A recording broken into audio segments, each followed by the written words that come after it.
gusto nuevamente poder estar con ustedes en este ciclo que se ha convertido en un clásico los miércoles a las 3 de la tarde, que son los ciclos organizados por la Secretaría de Política Criminal y Capacitación de la Procuración de la Provincia de Buenos Aires, dirigido básicamente a fiscales, miembros de la Policía Judicial o aquellos que cumplen sus funciones como detectives en la Policía Judicial, peritos, investigadores en general del Ministerio Público, instructores judiciales, secretarios, etc. El tema de hoy me parece que es un tema muy convocante. Se refiere a las nociones básicas de balística y de rastros. Un tema que siempre es útil refrescar, que siempre es útil tener los conocimientos frescos, a la mano, para llevar adelante no solamente de manera eficaz las investigaciones, sino también poder llevar el caso a juicio y poder litigarlo también de una manera eficaz. La balística y los rastros son una parte esencial de la criminalística, nutren de información a los investigadores y a los jueces en los casos que suceden diariamente, sobre todo aquellos que implican algún grado de violencia en su ejecución. Mi experiencia como juez en su momento y ahora del Ministerio Público es que da la sensación que a veces las partes no conocen adecuadamente cuáles son los rudimentos tanto de la balística como de los rastros, y por tal motivo esto nos ha impulsado a traer hoy a ustedes a dos expertos nuestros que trabajan en el Instituto de Ciencias Forenses de Lomas de Zamora, a explicar ambos ítems que siempre están muy relacionados: la balística y los rastros. Nos acompañan hoy Lucas Basanta, que es el director del Instituto de Ciencias Forenses de Lomas de Zamora, y el perito balístico Federico Prato. Ambos nos van a ilustrar sobre las cuestiones básicas, conceptos fundamentales sobre balística y rastros, con miras a, en el futuro, ir avanzando y ahondando en estos conocimientos. Tanto Lucas como Federico son peritos de una larga trayectoria, peritos del Ministerio Público, que aparte son criminalistas, con lo cual abarcan un campo de conocimientos muy amplio, y además de brindar una disertación en este momento, van a estar abiertos a todas las preguntas que ustedes quieran formular. Ustedes ya saben cómo, la mayoría de ustedes que ya han participado en otras ocasiones en estos encuentros, que las preguntas se formulan por chat y las vamos a estar formulando a viva voz, tanto yo como el director de Policía Judicial, el doctor Esteban Lombardo, a quien agradezco su presencia en este evento. También quiero hacer los agradecimientos del caso, más allá de nuestros disertantes, a Eduardo Arizaga y a todo el equipo de capacitación que han hecho posible llegar a ustedes en este ciclo de capacitaciones y en esta reunión del día de la fecha, que me parece muy importante. Así que bueno, sin más preludios, los dejo en compañía de nuestros dos disertantes, Lucas Basanta y Federico Prato. Muchas gracias. Bueno, hola a todos. Te quiero agradecer a vos, Francisco, por habernos convocado a este ciclo de charlas. Me parece una muy buena idea poder compartir con los demás la forma de trabajo que tenemos y poder transmitir algunas soluciones o algunas cuestiones desde el punto de vista técnico para que tenga el personal de la Fiscalía en cuenta al momento de llevar adelante una investigación. Estoy acá yo soy Lucas Basanta y estoy con el licenciado Federico. ¿Qué tal? Buenas tardes a todos. Así que bueno, yo ahora los dejo con Fede. Fede va a arrancar con la parte de rastros y hablar un poco de balística. Después yo me sumo nuevamente cuando comiencen las preguntas. Bueno, muchas gracias. Voy a acomodar mejor. Vamos a lo que es la presentación en sí.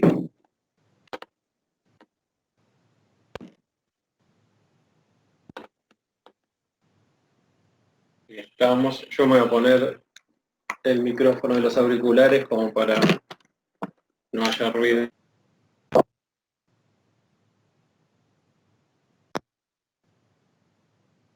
Para que no haya ruido del exterior que nos moleste.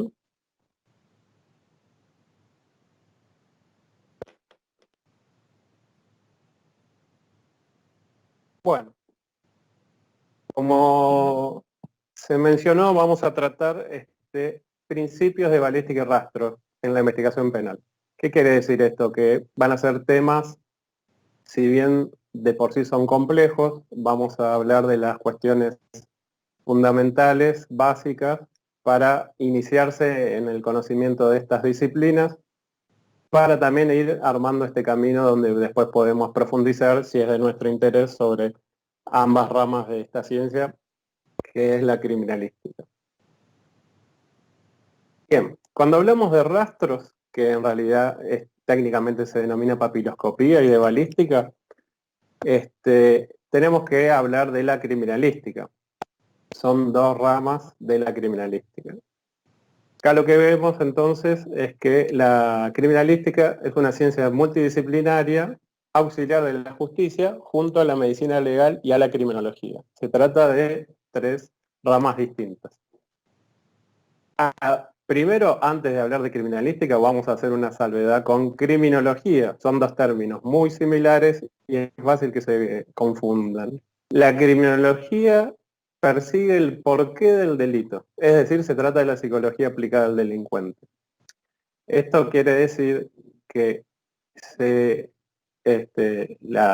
dentro de la criminología se estudian los rasgos de la personalidad del delincuente. Un estudio socioambiental, por qué llega a esa circunstancia. También se aplica mucho en lo que es el servicio penitenciario. En cambio, la criminalística, que es la ciencia que nos ocupa en este día, estudia el quién, qué, cómo, cuándo y dónde del hecho delictivo a través de la interpretación de los indicios. Son preguntas muy sencillas, pero en la investigación no lo son tanto. Obviamente cuando hablamos de quién, es el autor del hecho, el autor o los autores, el qué es qué delito se cometió, cuál es la figura que está establecida en el Código Penal, cómo, de qué manera se llevó a cabo ese delito, cuándo, esto es muy importante, en qué momento se cometieron estos delitos. En la investigación, sobre todo de homicidios, sabemos que es muy importante saber en qué momento exacto una persona perdió la vida, en qué momento se trasladaron, ya sea con las cámaras que vemos todos los días en las autopistas, en fin, es muy importante determinar cuándo y dónde en los lugares que se cometieron estos delitos. Tenemos normalmente un lugar donde es donde encontramos algo que llama la atención y motiva una denuncia, se puede denominar un lugar del hecho, y muchas veces están compuestos por otros lugares en donde se fueron dando ciertos acontecimientos para llegar a esa escena que uno descubre. Muy bien, la criminalística, como dijimos, es una ciencia multidisciplinaria. Dentro de las disciplinas tenemos la química forense, la accidentología vial, la planimetría, la fotografía pericial, la balística y la papiloscopía, entre otras, que son los dos temas que nos abocamos el día de hoy. Muy bien, vamos a empezar con rastros, que es papiloscopía. Esta es una ciencia que se ocupa de establecer la identidad humana de forma categórica y fehaciente a través de los diseños de las crestas papilares.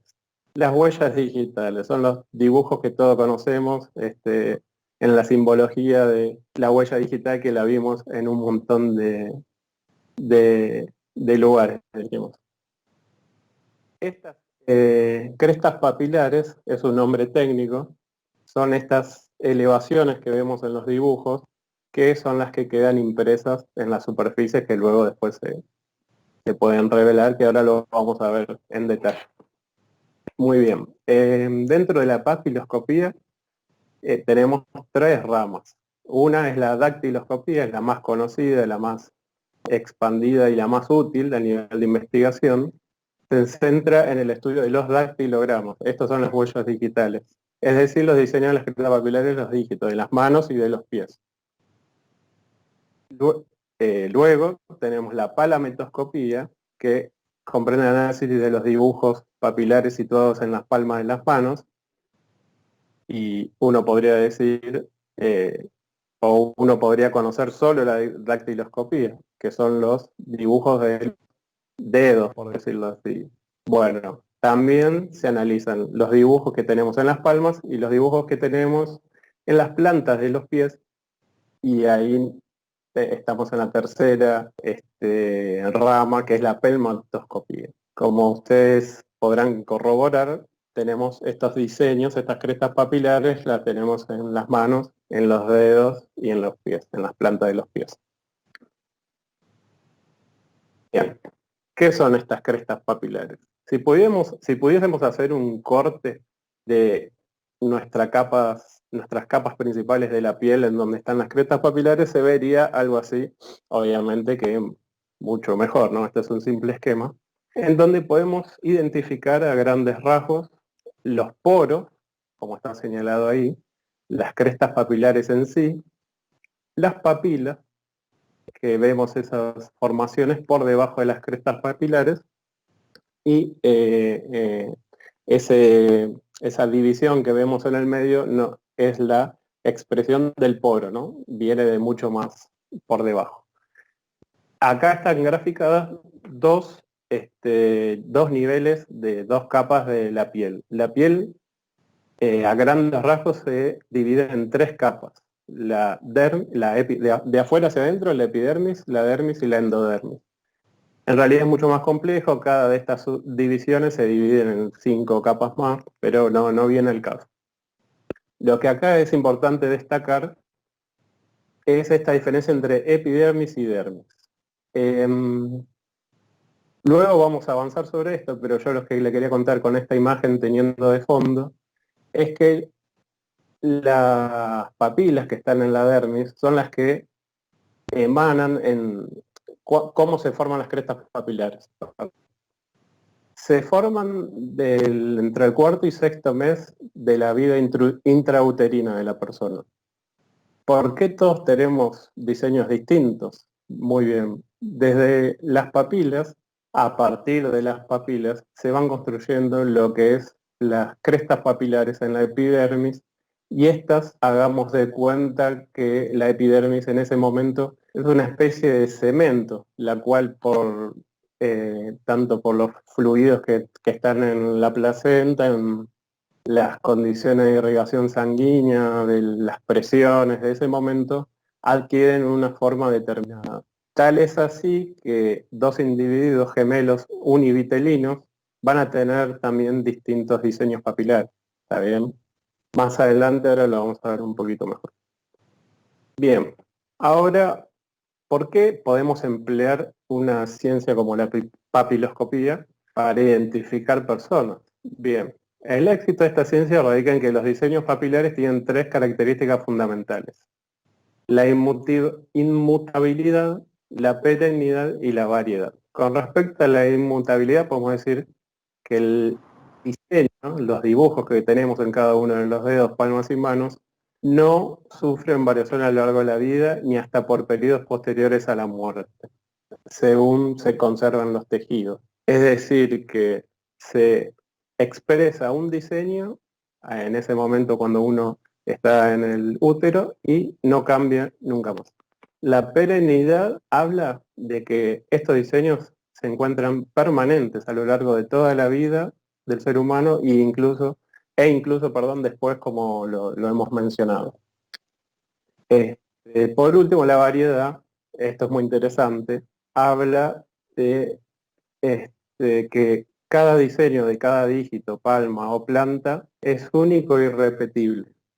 Hay unos estudios matemáticos estadísticos que estiman que la probabilidad que se repita un diseño es una en un poco más de 4,5 millones de siglos. Así que ahí nos está dando una gran idea de la variedad, ¿no?, de cada diseño, que nos permite identificar a cada persona. Bien, dentro de estas 3 ramas que hablamos, dijimos que la dactiloscopía es la más importante y la más abarcativa, o la más quizás útil en lo que es la identificación de las personas. Acá vamos a hablar de alguien que les va a sonar mucho, que es Juan Bucetich. Él creó lo que se denominó el sistema dactiloscópico argentino. Juan Bucetich es un croata nacionalizado argentino que fue miembro de la policía de la provincia de Buenos Aires, en La Plata, al cual le fue encargado inventar justamente, estudiar los diseños y de qué forma se los podía clasificar para lograr un sistema para que nos permita identificar, digamos, a las personas. Él se dio cuenta, al analizar miles y miles de rastros, que existen 4 tipos fundamentales: los denominados arcos, presilla interna, presilla externa y verticilo. Todo esto radica en la presencia o no y ubicación de lo que se conoce como delta. Ahora lo vamos a ver. De esta forma se determinan, a ver,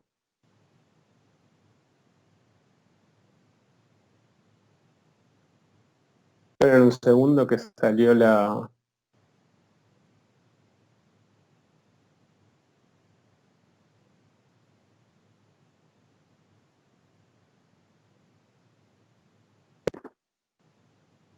Federico, Sí, ahí está. La compartís, la iniciás a la presentación y después la compartís. Ahí está. sí, que salió, no sé por qué se salió. Sí. Vamos a volver donde estamos. No hay algo que hace que se salga, ¿no? Antes de compartirla, Federico, iniciala, presentala y después la compartís.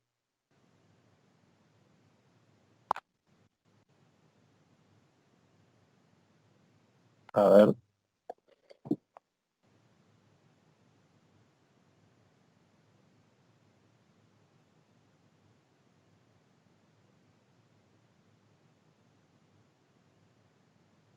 Ahí estamos, Eduardo. Sí, parece que sí. Bien. Sí, no sé qué pasó, se salió la presentación. Bueno, continuamos. Estamos diciendo, retomando, los tipos fundamentales se basan en la presencia y ubicación o no de los deltas, y esto da a la formación de 3 áreas de estudio dentro del dactilograma que se denominan regiones marginal, nuclear y basilar. Ahora lo vamos a ver con un gráfico. Dentro de esas regiones se encuentran los determinados puntos característicos que también ya se venían trabajando con estas formaciones, que son características, cuya cantidad, tipo, ubicación, orientación y dirección de estos puntos característicos nos permiten, en un estudio de cotejo, establecer categóricamente la identidad de las personas. ¿Bien? Ahí estamos. Bien. Como habíamos hablado, entonces, el actor principal de este sistema es el delta. Acá vemos con un ejemplo, a ver si se ve el punto. Es esta formación triangular o de trípode en donde podemos tener 2 opciones, delta blanco o delta negro. ¿Esto qué quiere decir? Cuando es blanco es la figura, como se ve acá, conformada por espacios, no por las líneas. Y la otra opción es por la impresión de las crestas, que se forman las líneas negras que vemos acá.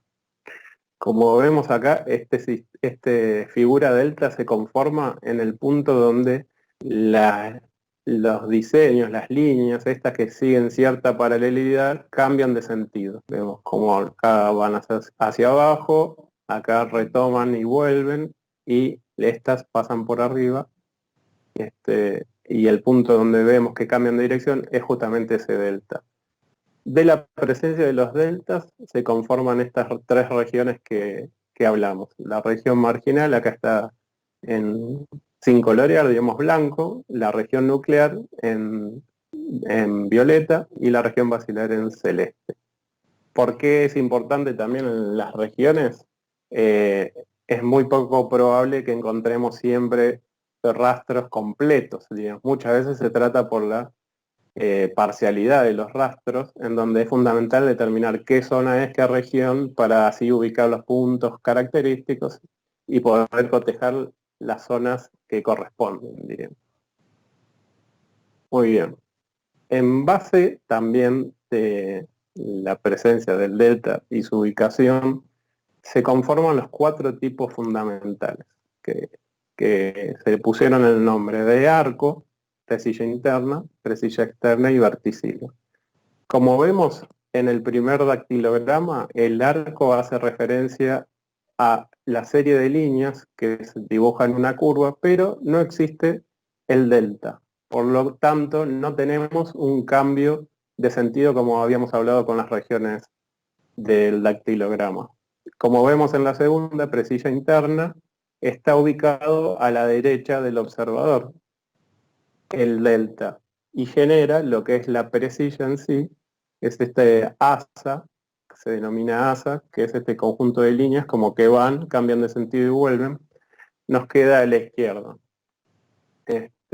Luego el sentido en opuesto tenemos la presencia del delta a la izquierda y el asa central se conforma en el lado derecho, se denomina presilla externa, y cuando tenemos el enfrentamiento de 2 verticilos sucede lo que se denomina verticilo, que a grandes rasgos es una especie de espiral. Yo lo que les quiero comentar es que esto es una clasificación fundamental, son tipos fundamentales y cada uno tiene muchas variedades, muchos subtipos también dentro de arco, dentro de presillas y verticilos, los cuales en esta oportunidad las vamos a dejar pasar, pero bueno, tengan en cuenta que esto es los tipos fundamentales y existen muchos subtipos. Como toda norma, todo tiene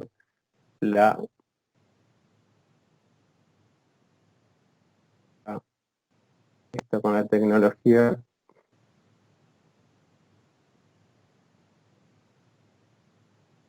No sé qué es lo que se está abriendo acá de muchas formas.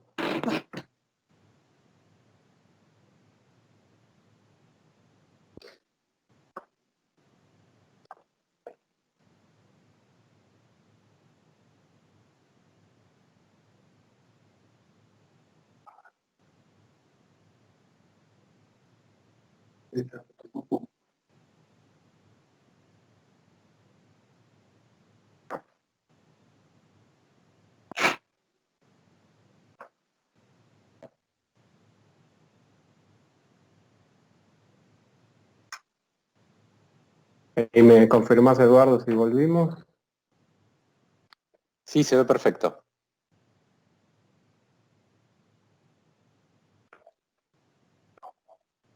¿Escuchaste, Fede? Sí. Sí, gracias. Empezaron a abrir ventanas y no sé si ahora en cualquier momento se llena de la memoria, pero bueno, vamos a seguir mientras podamos. Cualquier cosa ya tenemos otra computadora por las dudas, listo. Bien, estamos hablando sobre los tipos fundamentales. Y clave numérica, que no les conté.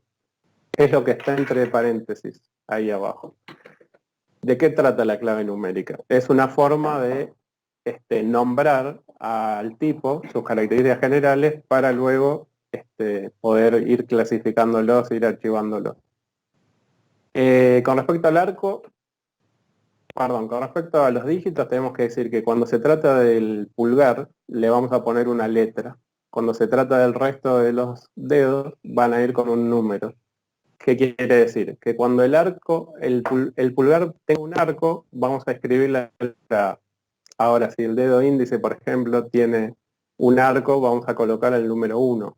Así sucesivamente, cuando la presilla tengamos en el pulgar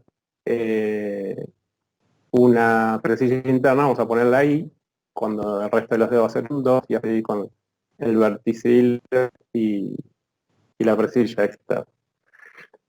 Acá tenemos un ejemplo, no importa, no se ve, no es nítido los dactilogramas, pero es una ejemplificación de esta clave numérica.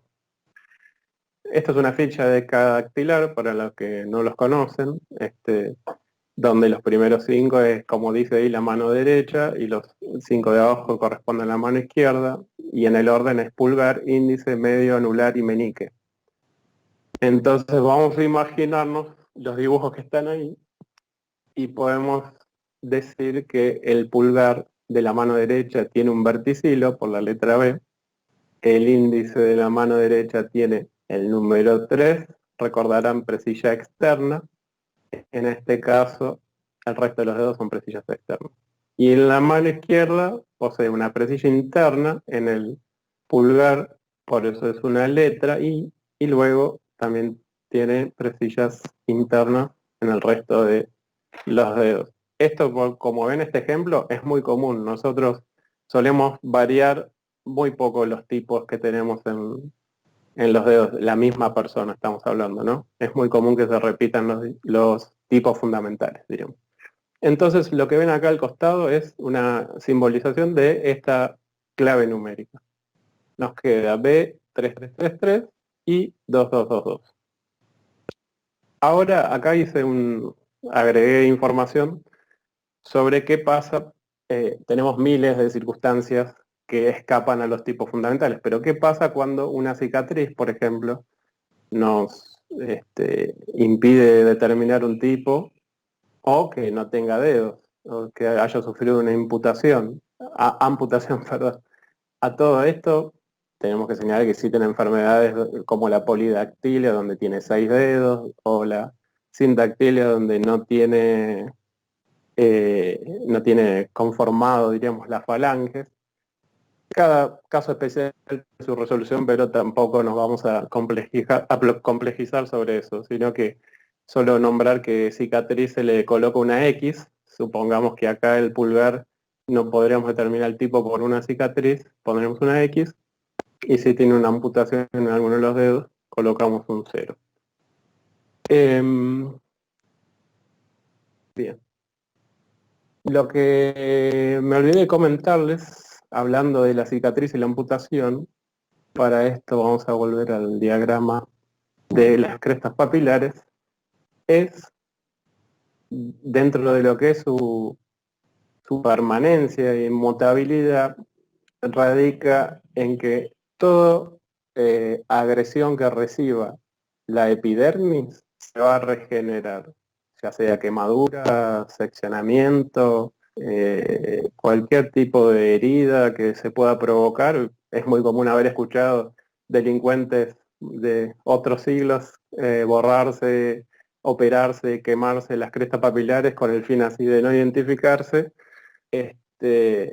Bueno, les comento a esas personas que las crestas papilares vuelven a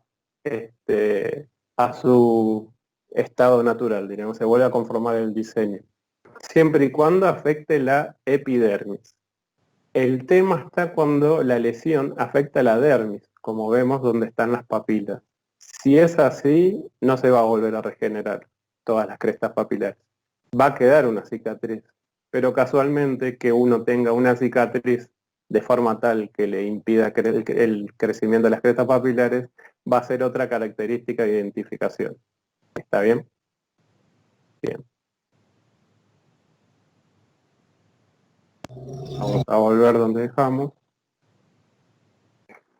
Bien, hasta acá vimos entonces los tipos fundamentales y el ejemplo de la clave numérica de cómo es que se establece esta fórmula numérica.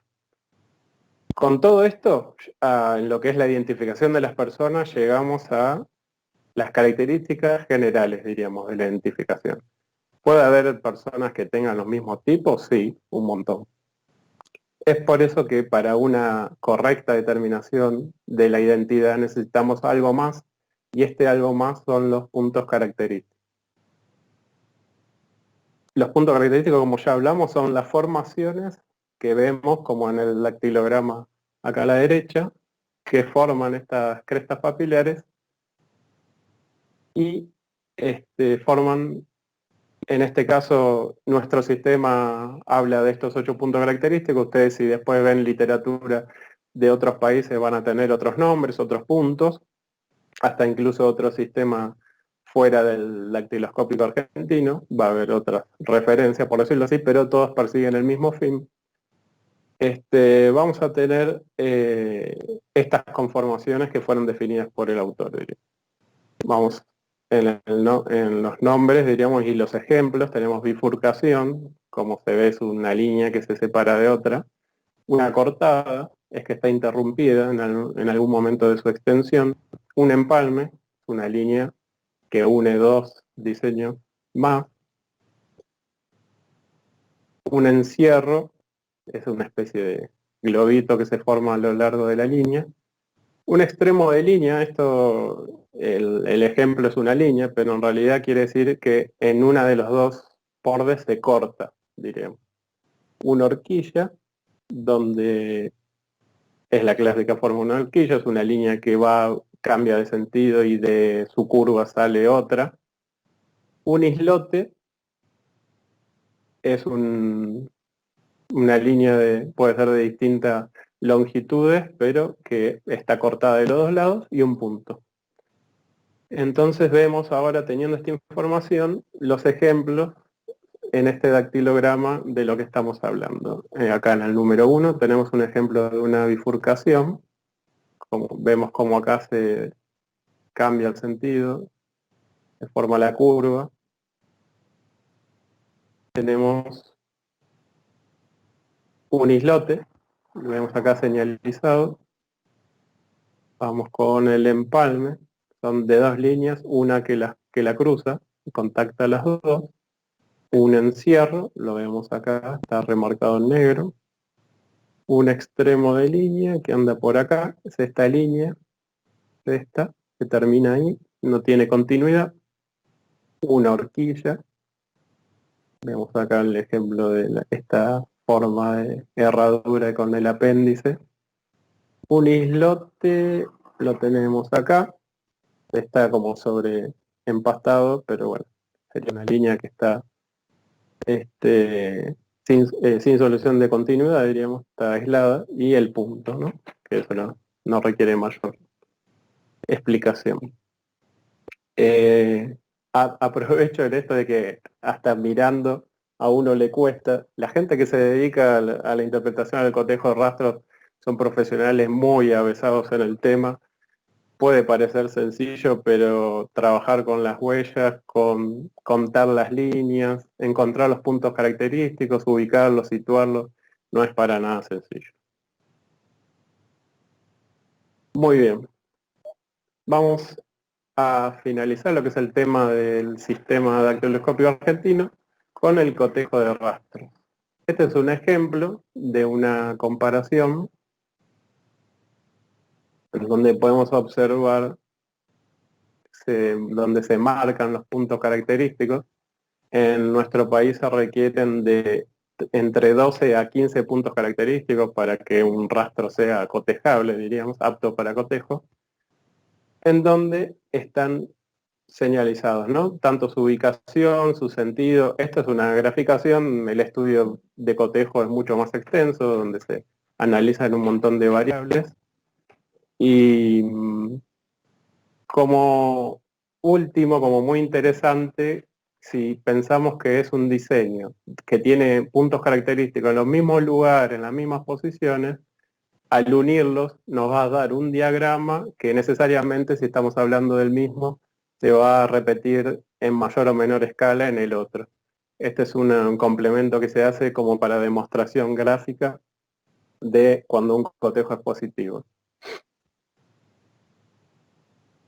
Bueno, ahora hablamos hasta ahora de los rastros y la importancia que tienen para establecer la identidad de las personas. Más importancia tiene el levantamiento de estos rastros. Entonces, aquí elaboramos unas breves consideraciones para tener en cuenta. Primero, la composición de los rastros es principalmente de agua, grasa y aminoácidos. Es por esto que nos permite ser revelados mediante medios físicos y o químicos, además de permanecer determinado tiempo sobre superficies. Depende de la cantidad de esta materia que tenga, pueden incluso durar años en las superficies correctas. ¿Dónde buscarlos? Bueno, los lugares lógicos son aquellos donde una persona pudo haber contactado objetos o superficies. ¿Qué quiere decir? Que si estamos en una casa lo vamos a buscar en vasos, botellas, ventanas, en los instrumentos que se utilizaron como cuchillo, puede ser, en la zona, en las superficies lisas y pulidas de las armas, de las pistolas, etcétera. Básicamente tendremos que tratar que sean superficies lisas y pulidas, es donde es lo que nos va a garantizar el mayor éxito para levantar los rastros. Y en menos o casi imposible son las superficies porosas y absorbentes. Por este tema de que necesitamos de la humedad, la grasa y los aminoácidos en el caso de los reactivos químicos para poder revelarlos. Y por último, parece lógico, pero bueno, dado que los investigadores también somos seres humanos, es de vital importancia que todo aquel que esté en el lugar de los hechos proteja a sus manos con guantes, ¿no? Para evitar así la contaminación en la escena con sus huellas. Parece lógico, pero lamentablemente hay veces que no se da esto. Bien, a grandes rasgos, el método es, en primera instancia, el revelado de estas huellas. Se denominan latentes generalmente porque van a estar en los vidrios, en las mesas, en las bibliotecas, en los sillones, en las partes donde toda superficie es susceptible de ser contenido. Y como hay tanta variedad de estas superficies, necesitamos polvos reactivos de distintos tipos. Por ejemplo, de distintos colores. Tenemos los reactivos físicos, que son los típicos plumerillos que vemos de colores negros, blancos.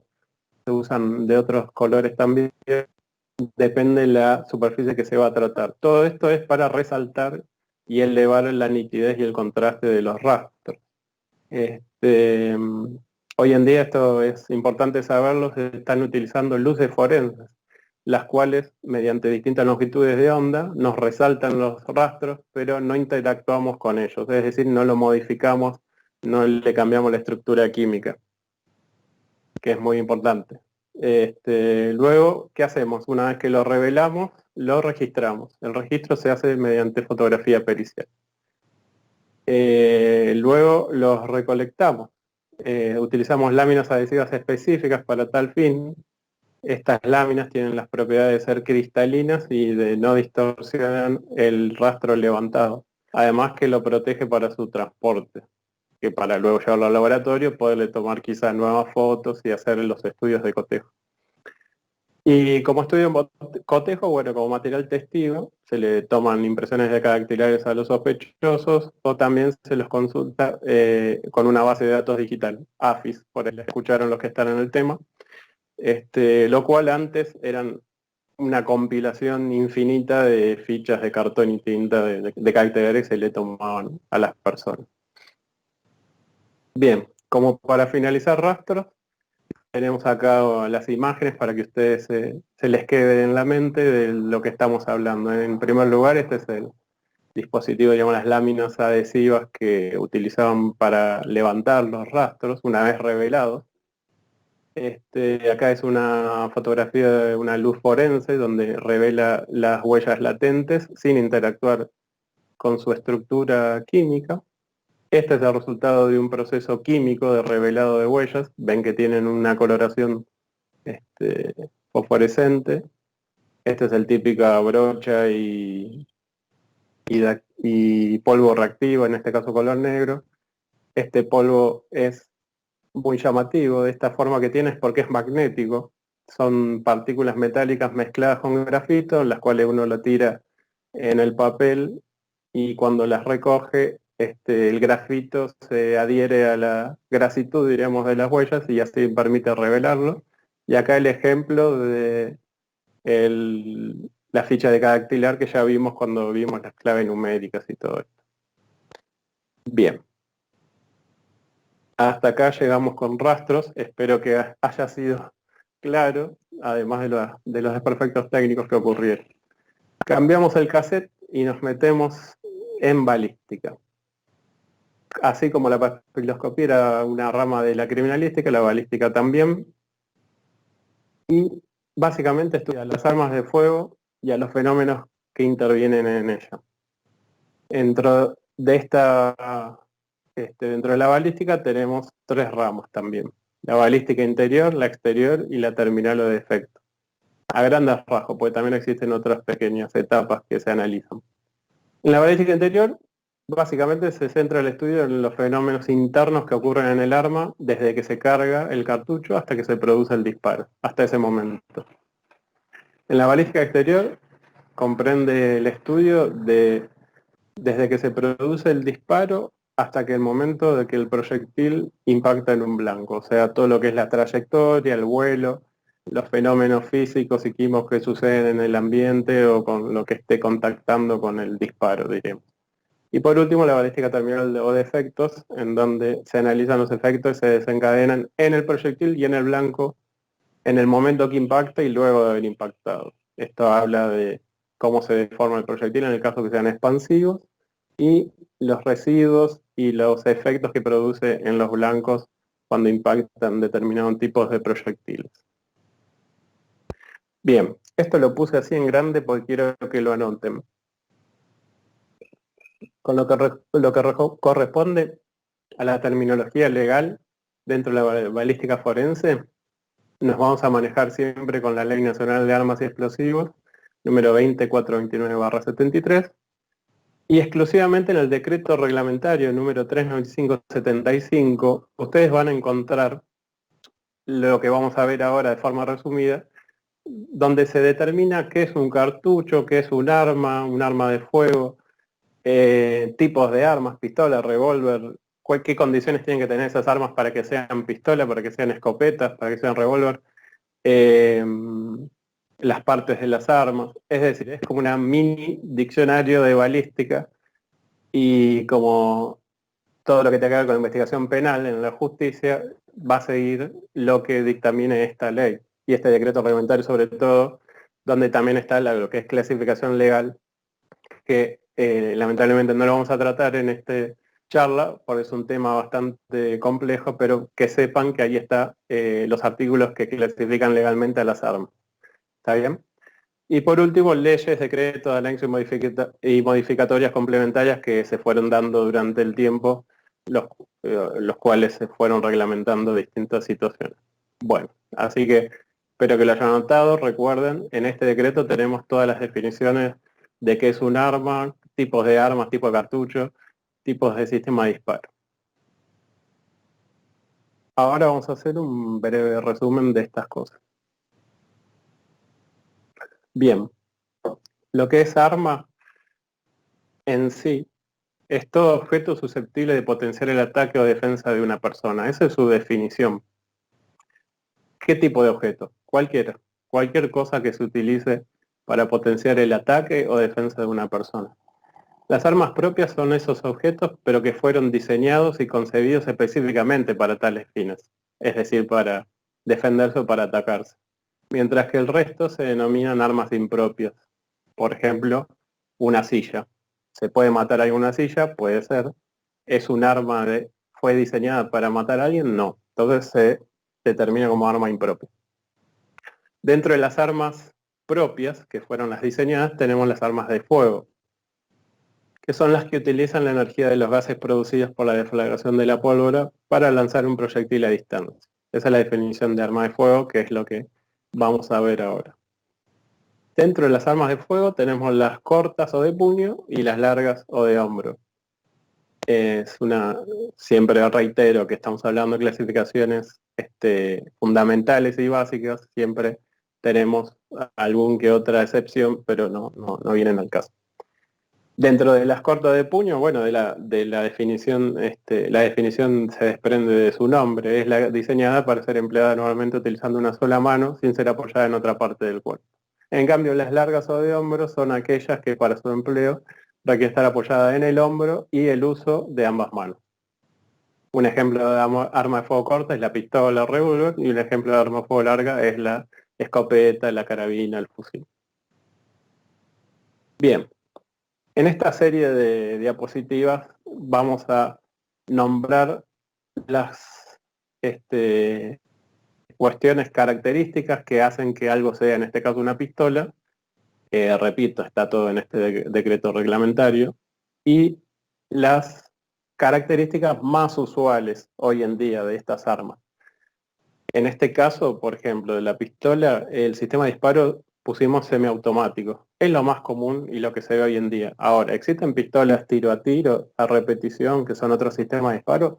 Sí, existen, son viejísimas, no las vamos a ver más. Entonces, yo preferí que se queden con esto, que es lo actual. Tengan en cuenta eso, que existen las excepciones a todas las reglas. Bien, para que un arma de fuego corta sea pistola, debe tener un interior de cañón estriado. El sistema de disparo que vamos a encontrar más comúnmente semiautomático. Utilizan los cartuchos que se denominan de bala única. Acá tenemos, no es del color habitual, pero son estos, como el calibre 9 milímetros. Y poseen normalmente cargadores extraíbles. Acá vemos la foto de la forma que tiene una pistola. Las características más identificativas son la corredera, que es esto que se desliza hacia atrás y hacia adelante, y el cargador extraíble. Bien, el revólver, pasamos a su hermano, que si bien es arma corta es totalmente distinta, y mi intención es que se vayan sabiendo la diferencia de estas dos. La característica principal, como se ve, es que el revólver tiene un tambor cargador, con sucesivas recámaras, o también se denominan alvéolos. ¿Está bien? También tiene un interior de cañón estriado, tiene munición de bala única, y en este caso la mayoría, o casi todos, el sistema de disparo es a repetición. Esto lo vamos a ver ahora en detalle en los sistemas de disparo para que lo entiendan. En este caso se colocan todos los cartuchos en el tambor, se cierran y luego presionando la cola del disparador vamos efectuando los consecuentes disparos. Bien, con respecto a las últimas armas de fuego cortas, tenemos el pistolón. Pistolón, una característica fundamental es que el interior del cañón es liso, no es estriado como lo que veníamos viendo. Posee un sistema de disparo tiro a tiro en su mayoría. Utiliza munición, pero cartuchos de munición múltiple. Acá tenemos un ejemplo de las fotitos. Y pueden tener uno o dos cañones. Bien, fíjense cómo se abre para su carga.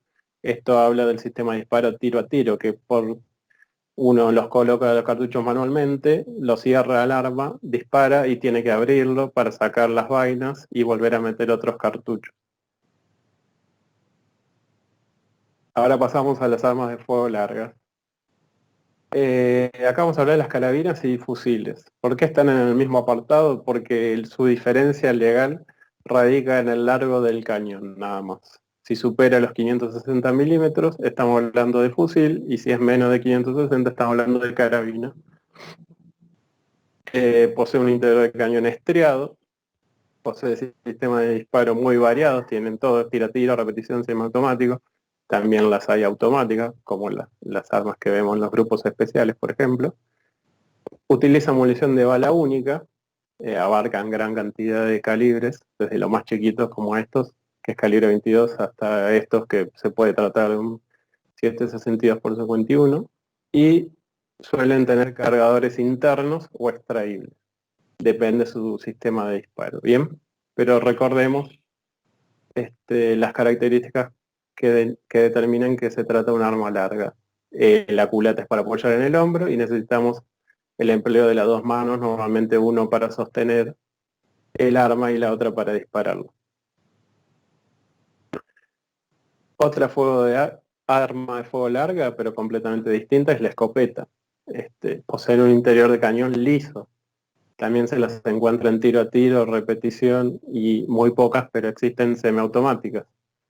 Utilizan cartuchos de munición múltiple, pueden tener uno o dos cañones o incluso más, y suelen tener un almacén cargador tubular interno, sobre todo las de repetición. Esto es muy fácil darse cuenta. En la primera imagen, la característica de la escopeta es esta pieza que se llama chimasa, en donde mediante ella se descarga la vaina servida y se vuelve a meter un cartucho en recámara para efectuar el disparo. También se usa para asustar ese ruido, ¿no? Bien, como hablamos de los sistemas de disparo, vamos a hacer un breve resumen. En Empezamos con el tiro a tiro. Vamos a leer la definición. Al no existir almacén o cargador, obliga al tirador a repetir manualmente la acción completa de carga y descarga del arma en cada disparo. O sea, no tenemos la posibilidad de almacenar cartuchos para luego ser disparados. ¿Qué quiere decir esto? Como tengamos en mente lo que vimos recién de una escopeta o un pistolón, nosotros vamos, o creo que todos tuvimos alguna vez, la mayoría del que le gusta, tuvimos un aire comprimido. Habremos visto que se quiebra, se abre, se despeja la recámara, colocamos ahí un cartucho o balín, lo cerramos el arma, efectuamos el disparo. Para un nuevo disparo tenemos que volver a abrir el arma, sacar si quedó una vaina servida, colocar otro cartucho, cerrar el arma y volver a disparar. Esto es el sistema de disparo tiro a tiro. Luego tenemos el de la repetición. El arma por excelencia que tiene este sistema de disparo es el revólver, en donde el ciclo de carga y descarga de la recámara se efectúa mecánicamente por acción del tirador, estando alojados los cartuchos en un almacén o tambor cargador. En el revólver, como dijimos recién, colocamos los cartuchos en el tambor, luego cerramos el arma y después nos permite, mediante la presión de la cola del disparador, efectuar un disparo. Eso hace que gire el tambor, se presente un nuevo cartucho en la recámara y volvamos a hacer el proceso para realizar otro disparo. Una vez que se acaba la carga, sí, tenemos que abrir el tambor, sacar las vainas servidas, colocar cartuchos nuevos y volver a cerrar el tambor. También la escopeta a repetición es característica de este sistema. Por ejemplo, la que usa la policía en su servicio normal, diríamos. Tenemos luego semiautomático, en donde es necesario oprimir la cola disparador por cada disparo, pero la diferencia con el anterior es que el ciclo de carga y descarga se efectúa automáticamente, sin la intervención del tirador, obviamente estando los cartuchos previamente en un cargador extraíble. ¿Qué quiere decir? Acá aparece un automatismo, en donde con el cargador puesto, al pasar un cartucho a recámara, normalmente en las pistolas se desliza la corredera hacia atrás, luego hacia adelante y se mete un cartucho en recámara, y al efectuar el primer disparo, los gases, producto del disparo, hacen que la corredera, hacen que el arma eyecte la vaina servida, que no nos sirve más, y vuelva a cargar el cartucho. Es decir, que la carga y descarga se efectúa de forma automática. Y por último, el sistema automático, podemos conocer como ametralladora, es similar al semiautomático, pero ¿cuál es la diferencia? Que si yo mantengo la cola del disparador oprimida, se van a realizar tantos disparos como cartuchos haya en el cargador. En cambio, en el semiautomático, en la pistola, si yo efectúo un disparo y mantengo la cola del disparador, se va a terminar el ciclo y no se va a generar un nuevo disparo. Bien. Bueno, dentro de las cosas que estuvimos hablando están los cartuchos. ¿Qué es un cartucho? Es el conjunto constituido por un proyectil entero, denominado bala o punta, o perdigones en el caso de munición múltiple. Posee una carga de proyección, que en este caso es la pólvora, una cápsula fulminante y la vaina, que es lo que contiene todos estos elementos. El conjunto de todos estos elementos se denomina cartucho y el conjunto de cartuchos se denomina munición. El cartucho de bala única, dentro de los cartuchos tenemos dos tipos. El cartucho de bala única es aquel que tiene una única bala o punta en su estructura. Se utiliza normalmente en pistolas, revólver, carabina y fusiles. Cartucho de munición múltiple es aquel que posee múltiples balas o perdigones, en donde tiene distintos tamaños y cantidades, podemos encontrar, y se emplean generalmente en escopetas y pistolas. Después un tecnicismo que les va a servir mucho es la diferencia entre bala, punta y proyectil. Se trata del mismo elemento, nada más que cuando fue disparada, cuando fue eyectada del arma, diríamos, cuando empieza su camino a través del cañón en un disparo, nosotros lo llamamos proyectil. Se ha proyectado, diríamos, esa bala ya no forma parte de un cartucho, sino que se transforma en proyectil. Es un tecnicismo que nos sirve mucho después para entender la etapa de cotejo y los puntos periciales. Bien, acá tenemos gráfico de lo que estamos hablando de los cartuchos.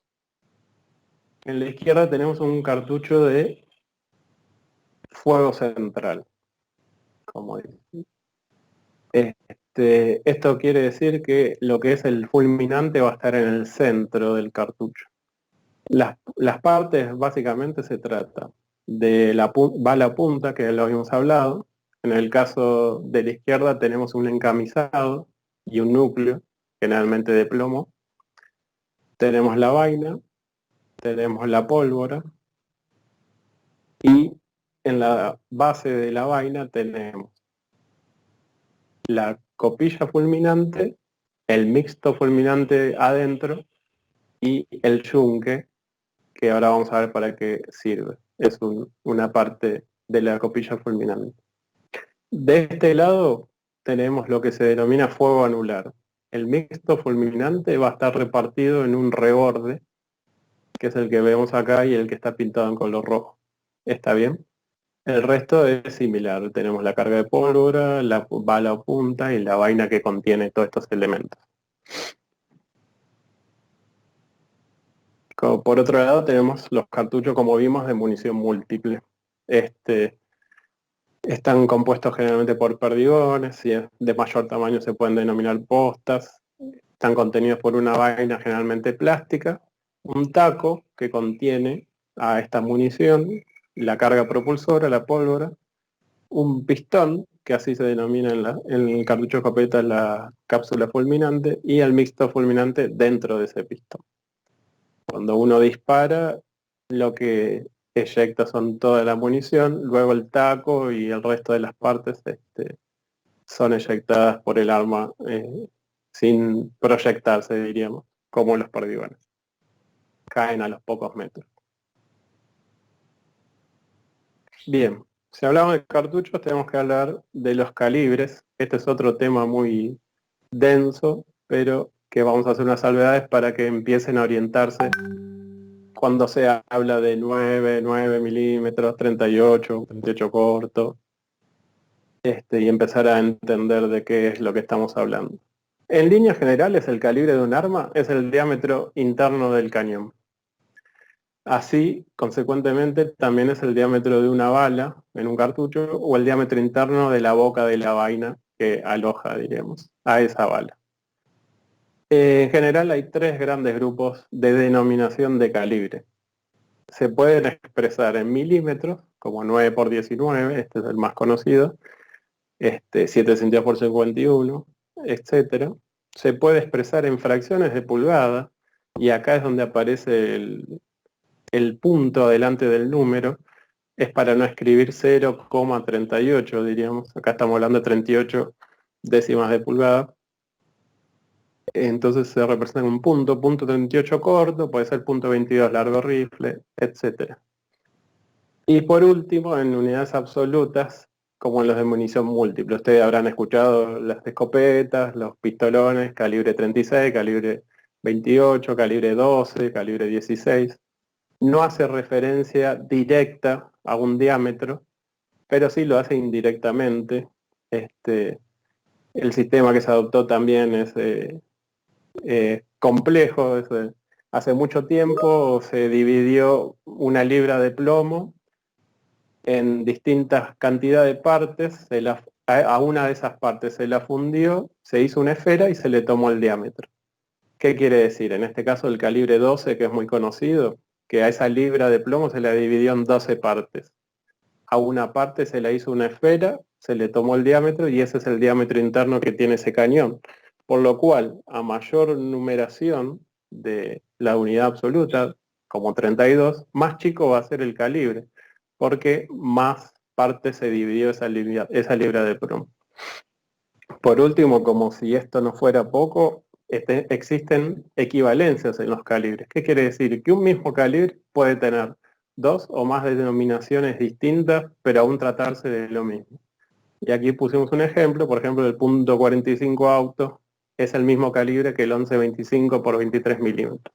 Como verán, uno está en una expresión de fracción de pulgada, el otro en una expresión en milímetros, aún así se trata del mismo calibre. Así sucede con muchos y tienen muchas equivalencias. Bien, con respecto a las inscripciones, también es muy común escuchar Magnum, Special, Largo. Podemos, dentro de lo que son las inscripciones de los culotes, acá tenemos varios ejemplos, podemos encontrar lo que indica generalmente indica una mayor carga de pólvora o potencia dentro de similares dimensiones del calibre, diríamos. Está indicando que dentro de un calibre tiene más carga de pólvora. O en otras circunstancias se crea un nuevo calibre con esta denominación Magnum. Un ejemplo es acá el famoso 9x19, dice más P+, o sea que tiene una doble carga con respecto al original. Tiene más carga de pólvora.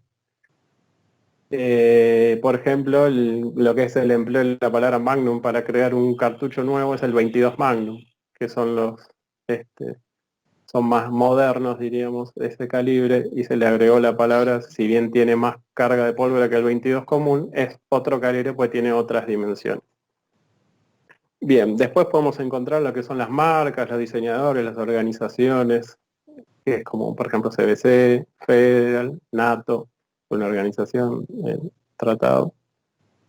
Podemos encontrar, además del calibre, que sería el diámetro, los largos de vaina o recámaras, como por ejemplo el 51 por 51 por 19.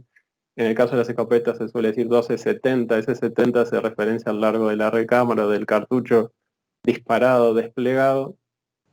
Y por último podemos encontrar números perdidos que pueden indicar el año de fabricación y también el lote dentro de un mismo año de fabricación. Está bien, esto es un pantallazo general, ahí tienen los ejemplos de qué inscripciones podemos encontrar en los cartuchos. No solo hace referencia al calibre en sí, sino puede tener, como vimos, el apellido del diseñador, puede tener la fábrica, puede tener los años de fabricación, los lotes, etc. Bien, llegamos a la parte que suele costar más entender. Hicimos un esfuerzo para que sea lo más didáctico posible y espero que así lo entiendan. Ya que sabemos ahora qué es un arma de fuego, qué tipos de armas hay, qué es un cartucho, cómo está compuesto un cartucho, vamos a ver qué pasa cuando interactuamos con estos dos elementos, con el arma y el cartucho, en lo que se conoce como el disparo. En este caso, la dinámica del disparo. Para esto necesitamos conocer ciertas partes clave del arma. Acá vemos un corte de un arma que aquí abajo está de forma entera, en donde podemos ver la corredera, vemos solo el borde, pero aquí está representada de forma entera, como dijimos. Vemos el cañón, que está cortado, donde se ve el estriado dentro, no se ve tanto, pero hay un estriado. Vemos el cartucho, que ya lo conocemos. El espaldón es el cierre de la recámara. Esta parte sigue perteneciendo a la corredera. Vemos el percutor, se trata de una especie de aguja que recorre toda esta parte también de la corredera. Vemos el martillo y la cola de disparador. Nuevamente uno presiona la cola de disparador, el martillo cae, pega el percutor pega la copilla fulminante del cartucho. Esto genera una serie de reacciones que ahora vamos a ver, hace que el proyectil empiece a transitar el cañón con su estriado y salga. Al momento que sale, los gases hacen que el arma, la corredera retroceda, esto va a quedar la vaina servida, va a salir eyectada y ahí se produjo el disparo. Cuando vuelve la corredera carga el próximo cartucho. Pero bueno, ahí lo vamos a ver.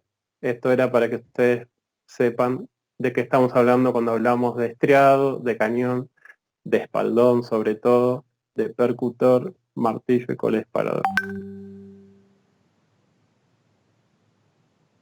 Bien. ¿De qué trata la dinámica del disparo? Básicamente son 4 etapas. La detonación, la deflagración, el disparo, perdón, y el ciclado. En la detonación, el percutor incide sobre la copilla fulminante y mediante la presión contra el yunque, era esta parte del cartucho que habíamos visto, hace que detone el mixto fulminante. Bien, se llama detonación por una cuestión técnica que es la velocidad con que sucede la reacción química. En este caso es muy alta, por eso se dice que detona. Luego viene la etapa de la deflagración. ¿Esto qué quiere decir? Que cuando provocamos la detonación, se producen unas lenguas de fuego dentro de la copilla fulminante que pasan a la carga propulsora a través de un oído que tiene la vaina, que no es más que un pequeño orificio. Esa lengua de fuego toma contacto con la pólvora, la cual empieza a deflagrar. ¿Por qué se denomina esto? Es porque tiene una velocidad de reacción mucho más baja.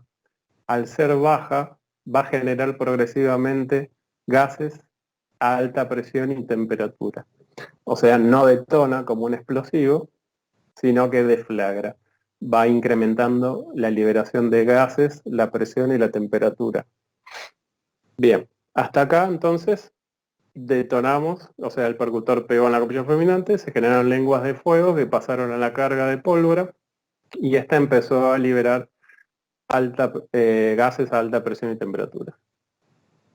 ¿Qué pasa con esto? Esa presión interna que se da hace que se separe la bala de la vaina, convirtiéndose en proyectil y la vaina en vaina servida.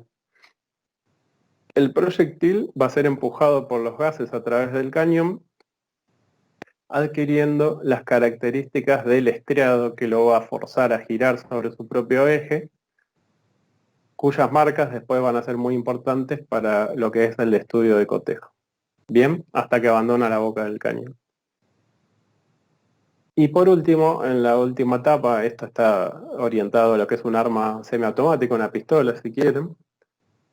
Al mismo tiempo, cuando el proyectil abandona la boca del cañón, estos gases remanentes empujan hacia el lado opuesto, haciendo que, como vimos, retroceda la corredera y se produzca la expulsión de la vaina servida, con las marcas adquiridas en el espaldón y percutor, diríamos. Cuando uno percute y se produce la deflagración, se estampa la vaina servida con la parte de atrás, que es la que está cerrando la recámara, y esa parte de la vaina adquiere las marcas que tenían estas piezas del arma, de la corredera. Cuando termina este proceso, la corredera empieza a retomar su posición inicial, trayendo consigo un nuevo cartucho que estaba alojado en el cargador. Ahora, no se preocupen porque el mismo cuadro lo vamos a ver después de ver estas animaciones en donde ya teniendo la imagen en la mente podemos entenderlo un poquito más. ¿Qué vamos a ver acá?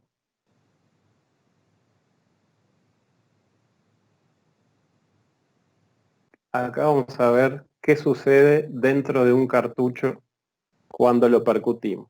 Es la gráfica de lo que acabamos de hablar en la etapa de la detonación. Espero que se esté viendo bien. Bien, acá el percutor ha incidido sobre la copilla fulminante. Bien. En una vista interior, lo que hizo fue empujar la superficie de la copilla e impactar contra esta parte que es el yunque del que hablamos. En el medio está el mixto fulminante y ese es el golpe que necesita, la energía que necesita para detonar. Al detonar, genera estas lenguas de fuego que se conducen a través del oído y toma a la pólvora, la cual empieza a deflagrar. ¿Está bien? Esa deflagración genera una cantidad de gases a alta temperatura y presión, que son las que permiten empujar al proyectil hasta que abandona la boca del cañón y sale despedido del arma, diría. Ese es el proyectil. Bien. Teniendo en cuenta lo que sucede dentro del cartucho, vamos a ver más de afuera lo que es el disparo en sí. En este caso, el martillo va a impactar sobre el percutor va a impactar, incidir sobre la copilla fulminante, que es el video que vimos anteriormente. O sea, ya imagínense que acá se produjo la detonación, las lenguas de fuego adquirieron la pólvora, comenzó a liberar los gases, ¿no? Esos gases hacen que el proyectil necesariamente vaya para el único lugar libre, que es para adelante. El proyectil ahí ya va adquiriendo las marcas del estriado, y una vez que abandona la boca del cañón, el arma empieza la etapa de ciclado, en donde los gases remanentes se empujan hacia el otro lado, la corredera va a bajar, va a retroceder, va a permitir que se eyecte esto, que ya se denomina vaina servida, porque no tiene ni carga propulsora ni la bala, y se eyecta, y por la acción de este resorte recuperador de la corredera, o sea, cuando se va para atrás se comprime, y luego ya no actúan los gases, sino que actúa la fuerza de este resorte, hace que vuelva a la corredera, se inserte un nuevo cartucho para el disparo. Si les parece, una vez más, ya lo podemos ver. Ya estamos preparados para verlo en velocidad normal, ¿eh? Muy bien, ahí sucedió la detonación, la deflagración, con el consecuente disparo. Y acá vemos como el martillo impacta el percutor en el cartucho, se liberan los gases, se empuja el proyectil hacia adelante, en este momento está empujando hacia atrás también. Una vez que abandona la boca del cañón, se eyecta la vaina y se vuelve a colocar. Recordemos entonces que el cartucho se componía de la bala, de la vaina, la copilla fulminante. Cuando el proyectil sale del cañón, adquirió las marcas del estriado del cañón. Cuando la vaina servida sale del arma, adquirió las marcas del espaldón y del percutor sobre su superficie. Como les prometí, tenemos un repaso de lo que acabamos de ver. Ya, yo sé que teniendo esta imagen en la mente va a ser mucho más fácil. Entonces repasemos. Tenemos la detonación, en donde el percutor incide sobre la copilla fulminante y mediante la presión que se genera contra el yunque, detonan al mixto fulminante. Es la energía que necesita para detonar. Lenguas de fuego, lo que da paso a la deflagración, en donde a través del oído de la vaina enciende la pólvora, libera gases y empuja el proyectil hacia adelante y luego la corredera con su vaina servida hacia atrás. El disparo en sí es lo que acabamos de decir. Y por último, el ciclado, que es el ciclo de disparo, el automatismo del que hablamos en las semiautomáticas, hace que eyecte automáticamente la vaina y vuelva a cargar un nuevo cartucho. ¿Bien? Bueno, espero que les haya sido clara esta parte. Bien, ya finalizando, tenemos los puntos periciales más comunes que nos van a poder solicitar, que tienen que ver con, obviamente, la balística. Tenemos en primer lugar la aptitud y funcionamiento de las armas y cartuchos, el cotejo de vainas servidas y proyectiles, la determinación de distancia de disparo, el examen de indicio balístico en los vehículos, determinación de trayectorias, posición del tirador, eso se denomina como mecánica del hecho. Y si bien pertenece a la rama química, tenemos incluido también el revenido metaloquímico de numeraciones seriales erradicadas. Esto es cuando se eliminan las numeraciones y existen distintos métodos químicos para poder volverlos a ser visibles, diríamos, eso trata del revenido. De todos estos, lo que me interesa ahondar un poquito, porque es lo más común y lo más útil, es la aptitud y funcionamiento de armas y el cotejo. Aptitud y funcionamiento de armas y cartucho, lo dice el mismo punto pericial, es comprobar el correcto funcionamiento de las armas y los cartuchos y su combinación, porque puede que el arma no dispare y no sea problema del arma, sino del cartucho que se está empleando. por lo cual si se cambia el cartucho se dispara, y viceversa, y todas las combinaciones que de ello pueda realizarse. Y más importante aún es el cotejo de vainas servidas y proyectiles. ¿Qué quiere decir esto? Nosotros en el lugar del hecho podemos recolectar vainas y proyectiles, armas también. Tenemos cuerpos quizá de autopsia se le saquen proyectiles, y queremos saber quién lo disparó. Para esto se hace este estudio de cotejo.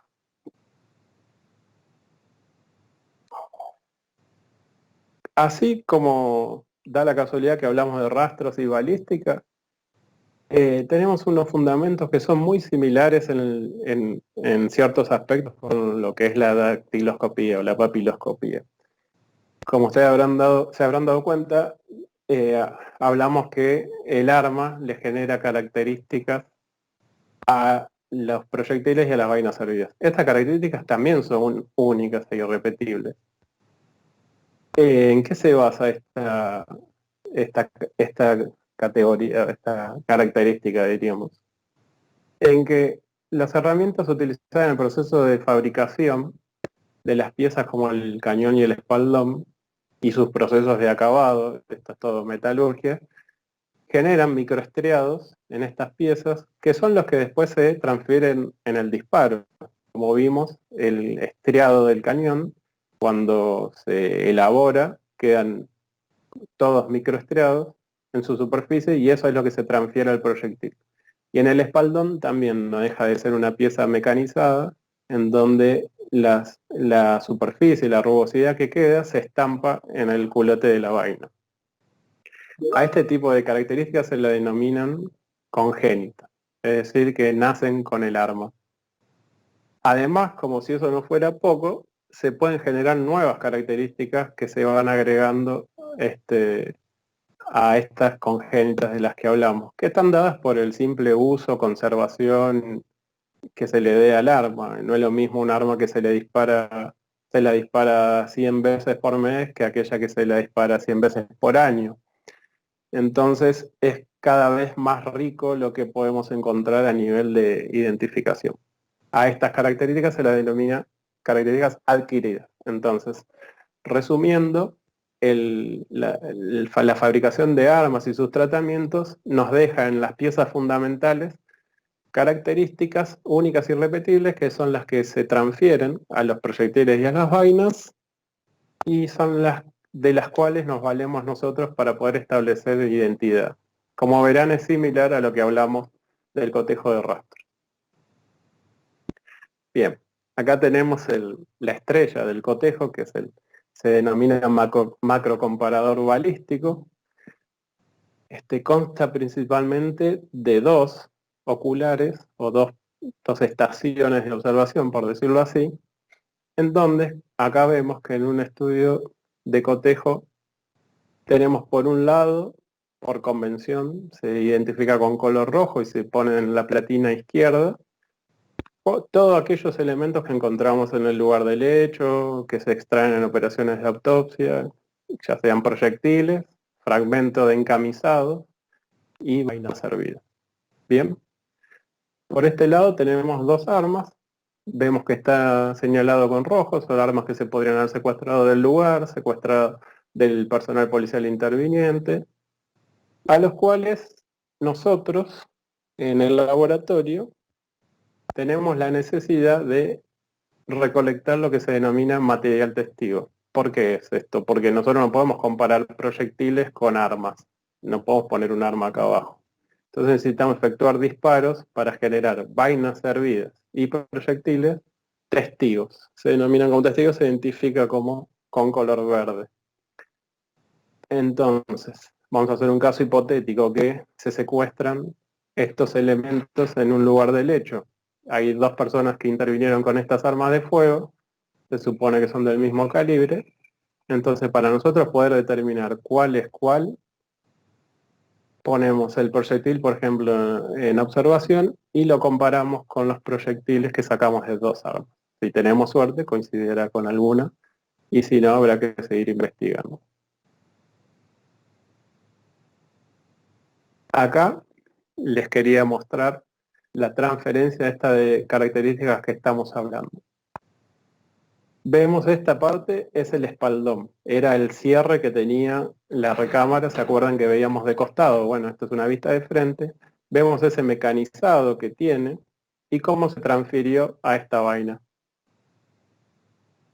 Así ocurre esta transferencia. Luego, esta es otra arma distinta, es un ejemplo de cuando tenemos un cotejo positivo. ¿Ven? Esta imagen corresponde al testigo, esta imagen corresponde a la vaina que encontramos en el lugar del hecho, y vemos esta secuencia de microestriados, son líneas paralelas, rectas, cómo coinciden en su cantidad, en su tamaño, en su ubicación.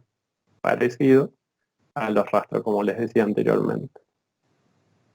Bien, y por último tenemos la transferencia del estriado de los cañones. Acá vemos, claramente identificamos que es un proyectil y no una bala porque tiene las marcas del estriado del cañón. Acá vemos un estriado del cañón, que es lo que le produce al proyectil. Y dentro de cada estría tenemos lo que se denomina un microestriado, y en esta foto podemos observar otro cotejo positivo, en donde a la izquierda vemos el testigo, a la derecha el proyectil, a la izquierda el de causa, a la derecha el proyectil testigo, cómo se corresponden en la cantidad de microestriado de líneas, en ubicación, tamaños. Es un trabajo de observación, es un trabajo de paciencia, y que muchas veces una foto no representa de forma convincente quizás de la identidad positiva. Como acá verán, ustedes me pueden preguntar, pero acá estas líneas no coinciden, acá tiene esto, acá no tiene aquello. Bueno, esto sucede porque existen factores que hacen o no que marquen más, menos, como los materiales que se emplean, si el cañón estaba limpio o estaba sucio, existen todo lo que son estriados parásitos, pero bueno, también el estudio de cotejo es algo de mucha complejidad que se puede ahondar muchísimo, pero no queríamos dejar de pasar esta oportunidad para que entiendan cuando hablamos de estudio de cotejo qué es lo que necesitamos. Muy bien, llegamos al fin, por suerte. Agradecemos su atención. Ahí le dejamos, mientras, si quieren tomar nota, cualquier consulta, cualquier duda, si están trabajando, tienen que hacer una pericia balística, consultarnos los puntos de pericia, qué pueden pedir, qué no. Ahí tenemos los mails nuestros, cualquier consulta es bienvenida. Si quieren fechas de pericia, estamos ya hace un tiempito inauguramos este mail, y los teléfonos del laboratorio para consultas, para fechas de pericia, lo que deseen.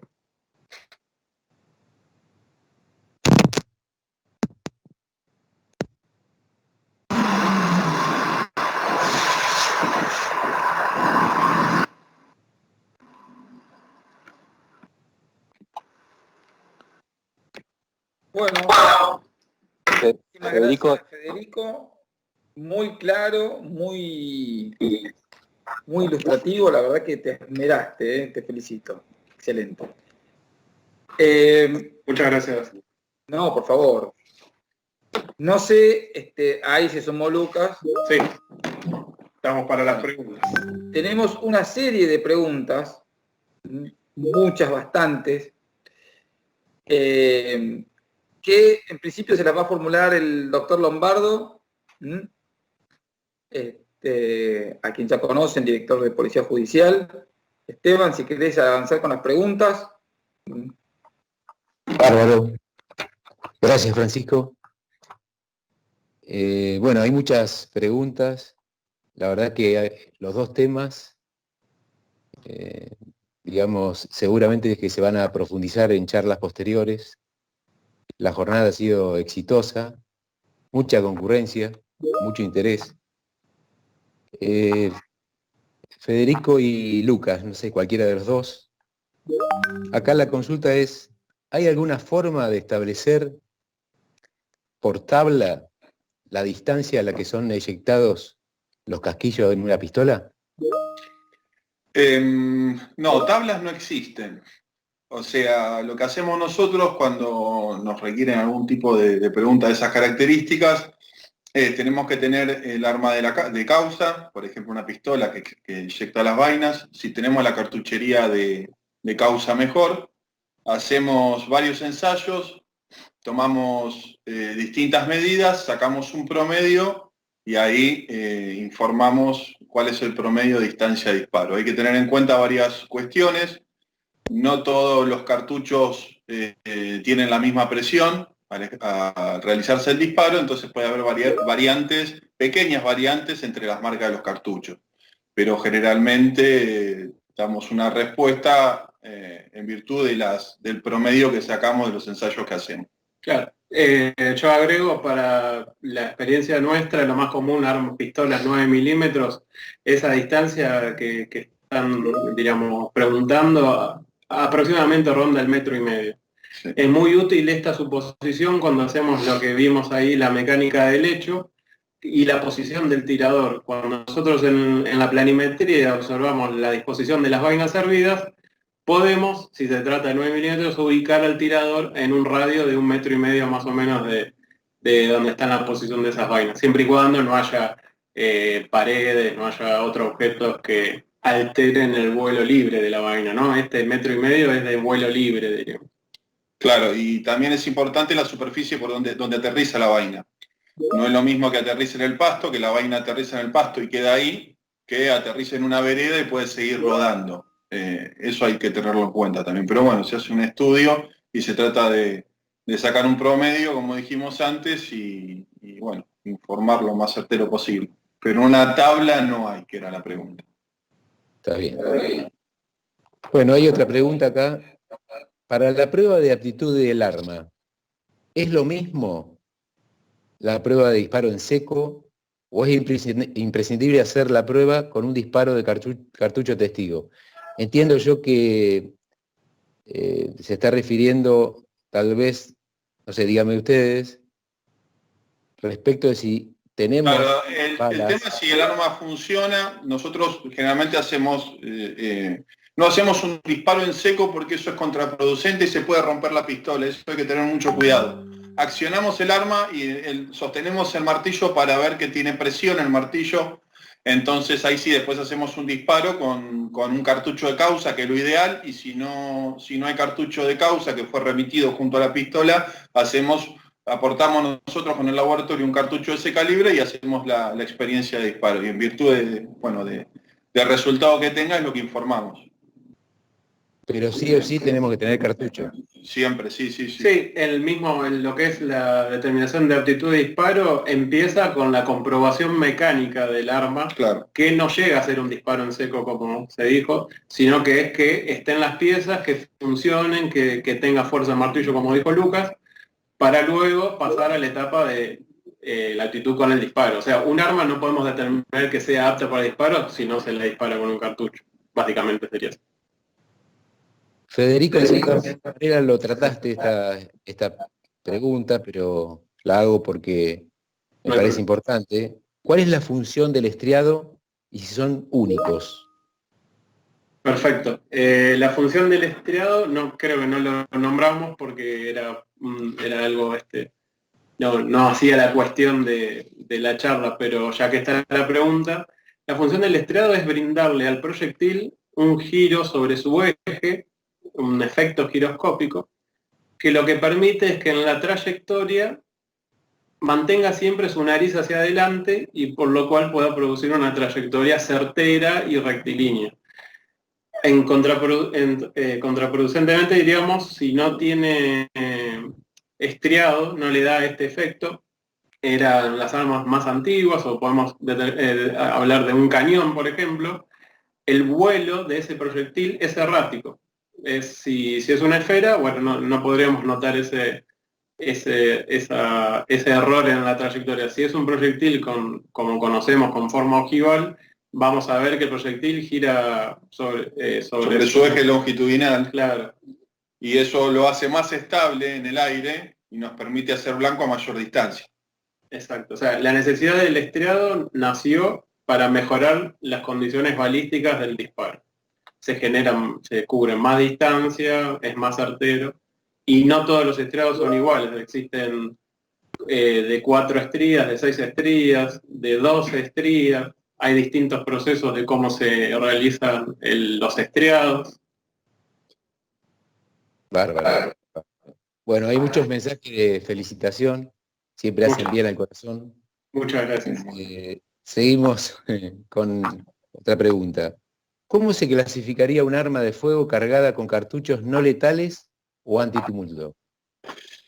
El arma de fuego se clasifica por sus características propias, no por los cartuchos que lleva adentro. En el caso de la escopeta, las armas de cartucho de munición múltiple, tenemos la particularidad que un cartucho puede utilizarse en un arma de uso civil o en un arma de guerra de uso civil condicional, porque las escopetas, según sus características, se clasifican de distintas maneras.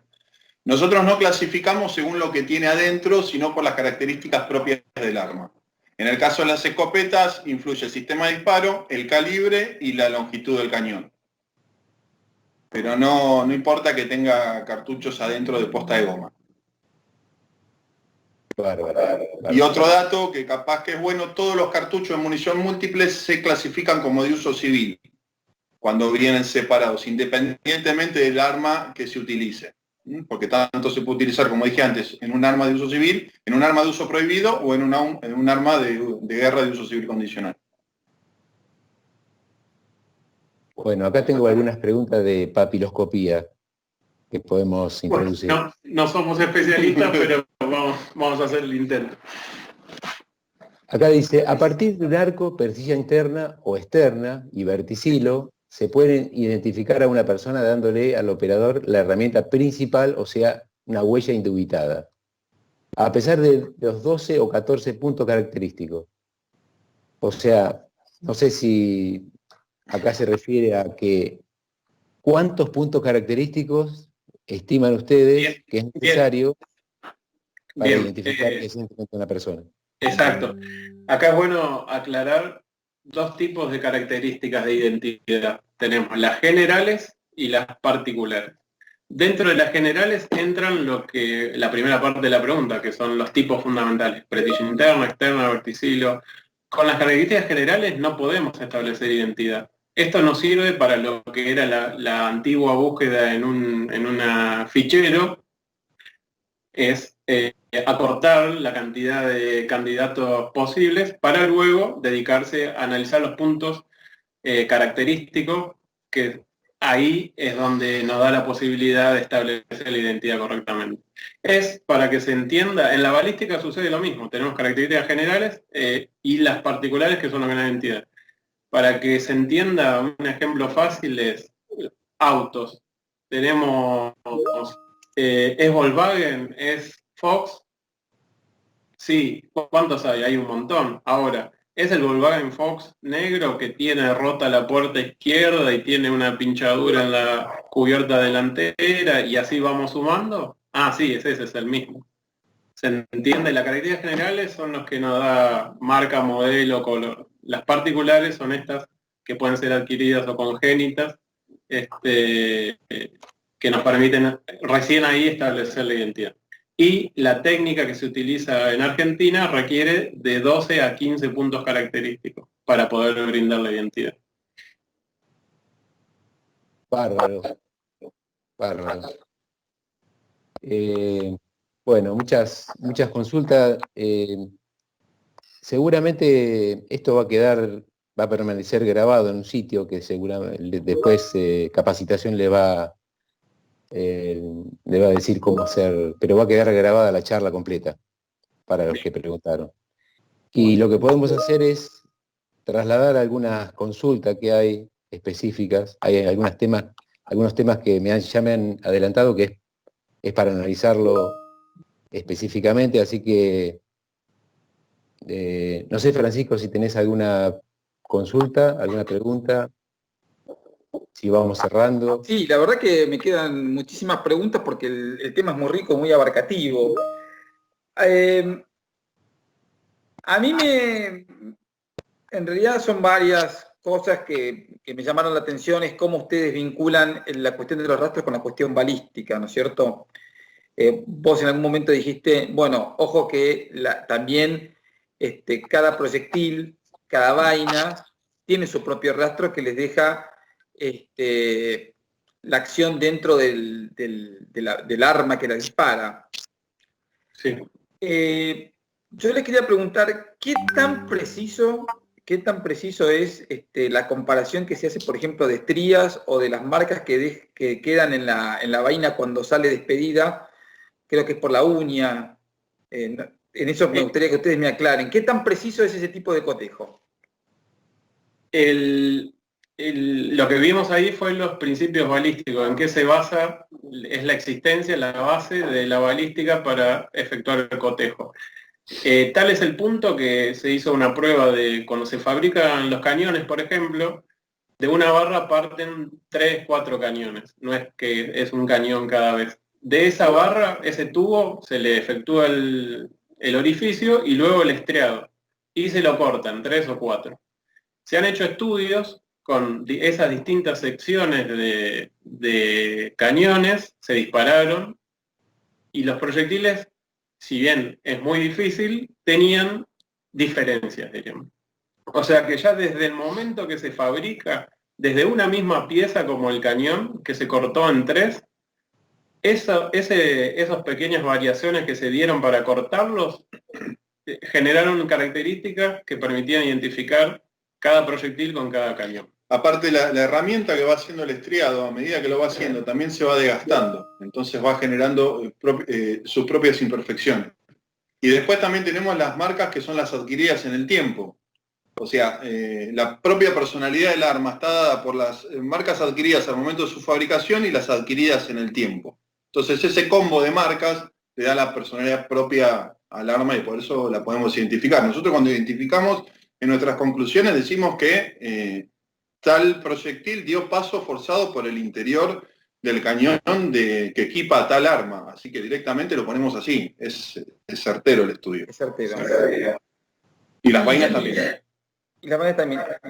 Bien, y ya que ustedes lo traen a colación, y quizás no es propio, no es, digamos, no es un conocimiento que ustedes tienen por qué saber, ¿nos podrían explicar qué es el SAIB y cómo funciona, si saben? Sí. Sí, viene a colación también con lo que vimos de lo que es las huellas, el sistema dactiloscópico, cuando hablamos de con qué cotejamos, que hablamos del AFIS, que es una digitalización básicamente de rastros, una base de datos. Bueno, esto es similar. SAIB es el sistema automático de identificación balística, en el cual mediante un dispositivo se escanea lo que es la superficie del proyectil y el culote de la vaina y se ingresa a una base de datos. Imagen de 3 dimensiones. Imagen de 3 dimensiones, perdón, sí, me quedé en el tiempo, porque eso, como es tecnológico, va evolucionando. La última versión de Policía Federal es el de 3 dimensiones. 3 dimensiones. Genera una imagen en 3D en una base de datos. ¿Qué quiere decir esto? Que si nosotros tenemos un proyectil, no sabemos su identidad, y porque no se secuestraron armas, porque no se encontraron, porque no tenemos con qué cotejar, una opción más que se creó hace relativamente pocos años es esta base de datos que funciona a nivel, debería funcionar a nivel nacional, que esté todo interconectado. En este caso yo tengo conocimiento que está en la Policía Federal y en algunas dependencias, diríamos, de provincia. Entonces uno coloca ese proyectil, el aparato, digamos, lo escanea, genera esa imagen y automáticamente contrasta con la base de datos los posibles, como se denominan, candidatos que pueden llegar a ser, diríamos. Acá donde hablamos de las características generales, me genera un grupo, una cantidad de identidades. Ahora, para determinar si es alguna de todas esas, tenemos que ir sí o sí a las características particulares, y es más, un perito, una persona, tiene que terminar confirmando con los materiales en la realidad esa identidad. Pero básicamente el SAIB entonces es una base de datos donde a medida que mayor información se le carga, más exitosa va a ser, más eficaz va a ser, en donde cuando desconocemos la identidad de un proyectil, podemos someterlo a esta base de datos y encontrar posible candidato y hasta incluso encontrar la identidad. Normalmente vincula causas también, porque todo esto, nosotros no nos olvidemos que cuando hacemos un cotejo es dentro de una causa, en el marco de una causa donde se secuestran cosas, y quizá en días, años, meses después, en otra localidad, en otra jurisdicción, se utiliza la misma arma que no fue secuestrada y no se conoce la identidad. Al ponerlo en la base de datos, nos puede, si cargamos anteriormente los datos, nos puede vincular esos dos, nos vincula causa, nos vincula autores, nos vincula... Nosotros en la última entrega que hicimos al SAIF, que fueron aproximadamente entre vainas y proyectiles 300, hubo 8 vinculaciones. O sea, nos mandan nuevamente el resultado y nosotros se lo derivamos a la Fiscalía y hubo 8 vinculaciones. Entre fiscalías de provincia, con proyectiles que habían mandado Fiscalía de Loma de Zamora y Fiscalías de Cava. Sirve la base de datos con el tiempo, a medida que tenga más, obviamente va a haber mayor cantidad de match. Excelente. Bueno, muchachos, muy enriquecedor, muy explicativo. La verdad que les agradecemos mucho esta charla. No saben la cantidad de felicitaciones y de preguntas que quedan en el tintero. Y sí, da para eso, da para muchas preguntas. Sí. Pero por supuesto, todas las preguntas muy interesantes. Yo les propongo, ya tenemos que ir cerrando, les propongo mandarles un compendio de todas estas preguntas para que las vayan contestando con tiempo y las podemos colgar en el sitio de capacitación junto con esta charla que va a estar disponible en aproximadamente una o 2 semanas, 15 días. No sé, Eduardo, vos me puedes decir exactamente cuándo pensás que puede estar disponible esta charla en el sitio de capacitación. El jueves que viene. El jueves que viene, bueno. Ya el jueves que viene está disponible. Nosotros con Esteban vamos a recopilar las preguntas, se las vamos a pasar y las van respondiendo y no hay problema. Un doc con las respuestas. No hay ningún problema, las respondemos. Con todo gusto. Muchísimas gracias. Esteban, no sé si querés agregar algo más antes de que vayamos cerrando. No, simplemente me parece importante en relación al SAIF, lo que dijo Lucas, es una base más que tenemos que alimentar para, de alguna manera, establecer conexidad entre diferentes hechos delictivos. Es tan importante la remisión de armas como la remisión de cápsulas, de vainas servidas o de muestras balísticas, porque es la única manera que podemos alimentar esa base, que es un complemento, es una herramienta más, y es bueno que la utilicemos. Así que, nada, simplemente el SAIF puede aportar en muchas investigaciones la conexidad entre diferentes hechos. Y se nutre no solamente de armas, sino de cápsulas, vainas servidas, o proyectiles, en este caso que se sacan a las víctimas. Tal cual. Y sin duda que es indicativa, la única manera que se puede confirmar es con una pericia balística. Claro. Necesitamos las dos confirmaciones, digamos. Así que muchísimas gracias a ambos, gracias Francisco, y registramos todas las preguntas, se las vamos a pasar y después quedarán respondidas en el sitio de capacitación. Perfecto. Perfecto. Yo también les quiero agradecer a los asistentes, a ustedes por la oportunidad. Disculpen los pequeños detalles técnicos, somos todos nuevos también en esto de las videoconferencias, con la realidad que nos impone esta forma de transmitir conocimiento, y me alegro que ojalá haya sido útil, que hayan entendido y les haya gustado. Bueno, voy cerrando, doy las últimas palabras, realmente ha sido muy útil, se ven los comentarios del chat, muy ilustrativo, y yo lo que les quería decir es ya comprometerlos para la clase 2, digamos. No hay problema. Cuando el licenciado Basanta lo disponga también. Sí, vamos a hacer otra más. Vamos a buscar algún caso particular para mostrar cómo se resolvió. estaría bueno que lo vean en un caso en particular. Bien. Ustedes decidirán los temas, después los charlamos, me parece tomar como guía muchas de las preguntas y algunas dudas que han quedado dando vueltas por ahí, pero bueno, nuevamente les agradezco a ustedes, a Eduardo y a la gente de capacitación, Esteban, y a todo el equipo de la Procuración por este trabajo.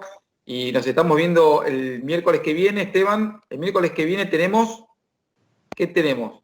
Perfilación criminal. Perfilación criminal. Tema muy interesante. Espero tenerlos a todos ustedes como asistentes. Les mandamos un abrazo desde acá y hasta el miércoles que viene. Muchas gracias, hasta luego. Hasta luego. Gracias.